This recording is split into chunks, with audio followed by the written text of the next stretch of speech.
Good morning. We're going to be reading part 2 of chapter 8, Roll of Thunder, Hear My Cry by Mildred D. Taylor. After Uncle Hammer left on New Year's Day, Papa and I had gone into the forest, down the cow path into the misty hollow where the trees lay fallen.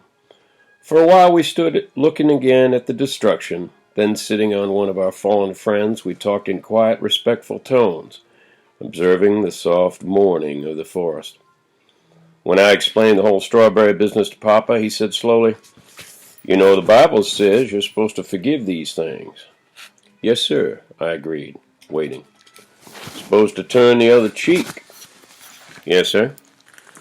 Papa rubbed his mustache and looked up at the trees, standing like sentinels on the edge of the hollow, listening. "But the way I see it, the Bible doesn't mean for you to be no fool. Now, one day maybe I can forgive John Anderson for what he done to these trees, but I ain't gonna forget it. I figure forgiving is not letting something nag at you, rotting you out. This is Nola. Now, if I hadn't done what I had done, then I couldn't have forgiven myself, and that's the truth of it."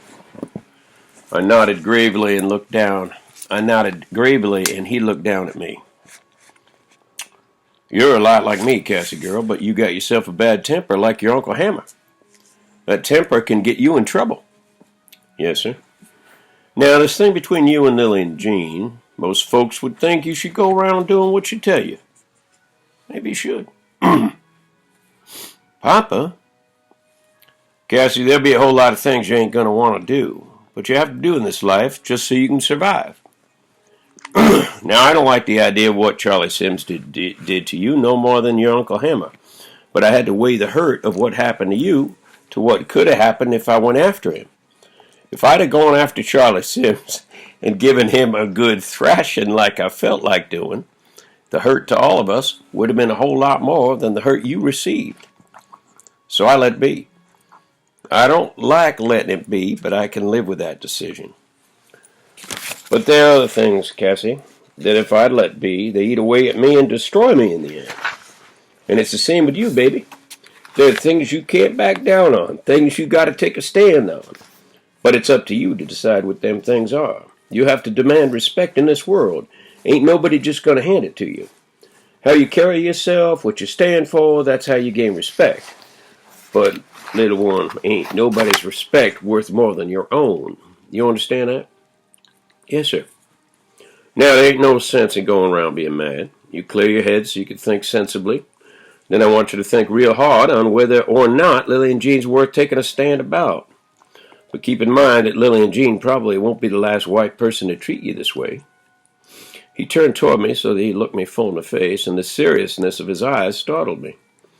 He held my chin up with the wide flat of his hard hand. "This here is an important decision, Cassie. Very important. I want you to understand that. But I think you can handle it. Now you listen to me, and you listen good. This thing, if you make the wrong decision, and Charlie Sims get involved, then I get involved. And there'll be trouble." Big trouble?" I whispered. "Like the trees?" "Don't know," said Papa, "but it could be bad." I pondered his words, then I promised, "Mr. Sims ain't never going to hear about it, Papa." Papa studied me. "I'll count on that, Cassie girl. I'll count real hard on that." For the month of January, I was Lily and Jean's slave, and she thoroughly enjoyed it. She even took to waiting for me in the morning with Jeremy so I could carry her books. When friends of hers walked with us, she bragged about a little colored friend and almost hugged herself with pleasure when I called her Ms. Lily and Jean. When we were alone, she confided her secrets to me, the boy she had passionately loved for the past year and the things she had done to attract his attention, with no success, I might add. The secrets of the girls she couldn't stand as well as those she could, and even a tidbit or two about her elder brother's romantic adventures. All I had to do to prime the gossip pump was smile nicely and whisper a Ms. Lily and Jean every now and then. I almost hated to see the source dry up. At the end of examination day, I shot out of Miss Crocker's class and hurried into the yard. I was eager to get to the crossroads to meet Miss Lily and Jean. I had promised myself to first take care of the examination, and then... "Little man, Claude, Christopher John, come on, y'all," I cried. "There's Stacy." The four of us dashed across the yard, trailing Stacy and TJ to the road.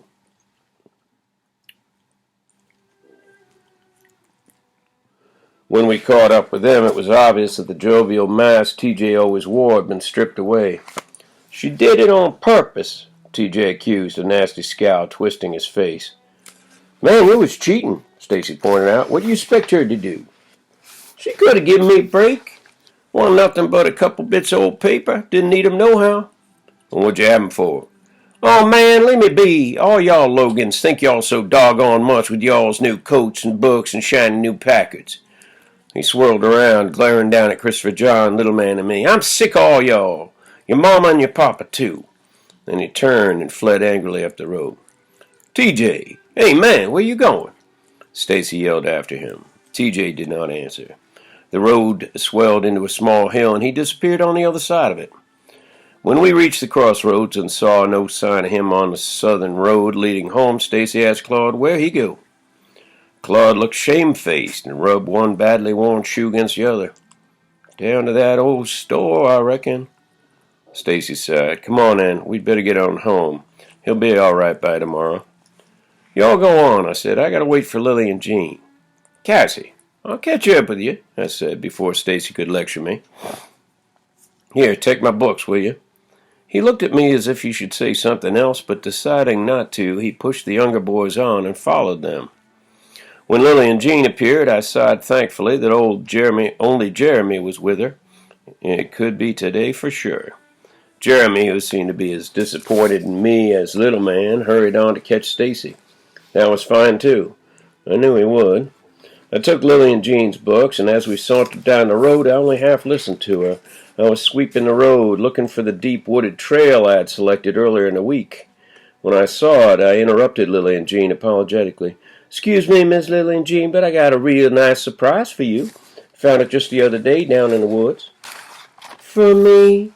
questioned Lily and Jean. "Oh, you is a sweet thing, Cassie. Where you say it is?" "Come on, I'll show you." I stepped into the dry gully and scrambled onto the bank. Lily and Jean hung back. "It's all right," I assured her. "Ain't far. You just got to see it, Miss Lily and Jean." That did it. Grinning like a Cheshire cat, she crossed the gully and hopped onto the bank. Following me up the overgrown trail into the deep forest, she asked, "You sure it's this way, little Cassie?" "Just a bit further, up ahead there." "Ah, here it is." We entered a small dark clearing with hanging forest vines, totally hidden from the road. "Well, where's the surprise?" "Right here," I said, smashing Lily and Jean's books on the ground. "Why, what you do that for?" Lily and Jean asked, more startled than angry. "I got tired of carrying them," I said. "This what you brought me all the way down here for? Well, you just better get untied and pick 'em up again." Then, expecting that her will would be done with no more than that from her, she turned to leave the glade. "Make me," I said quietly. "What?" The shock on her face was almost comical. Said, "Make me." Her face paled, then red with anger, she stepped daintily across the clearing and struck me hard across the face. For the record, she had hit me first. I didn't plan on her hitting me again. I flailed into her, tackling her with such force that we both fell. After the first shock of my actually laying hands on her, she fought as best she could, but she was no match for me. I was calm and knew just where to strike. I punched her in the stomach and buttocks and twisted her hair, but not once did I touch her face. She, expending her energy in angry, nasty name-calling, clawed at mine, managing to scratch twice.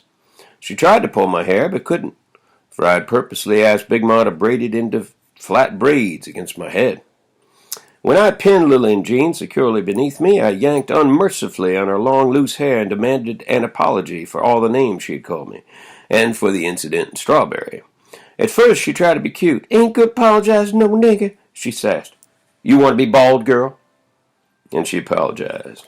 For herself and for her father, for her brothers and her mother, for Strawberry in Mississippi, and by the time I finished jerking her at her head, I think she would have apologized for the world being round had I demanded it.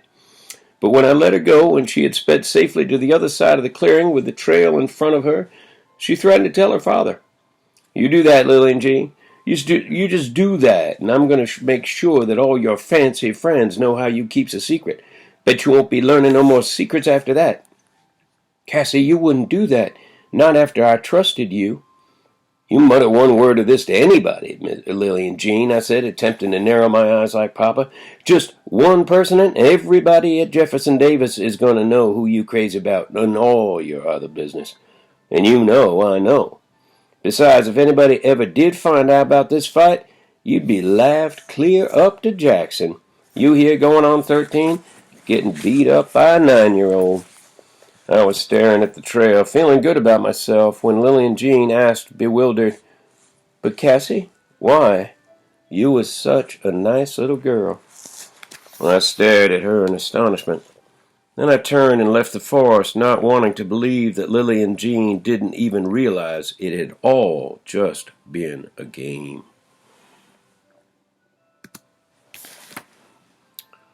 Thank you.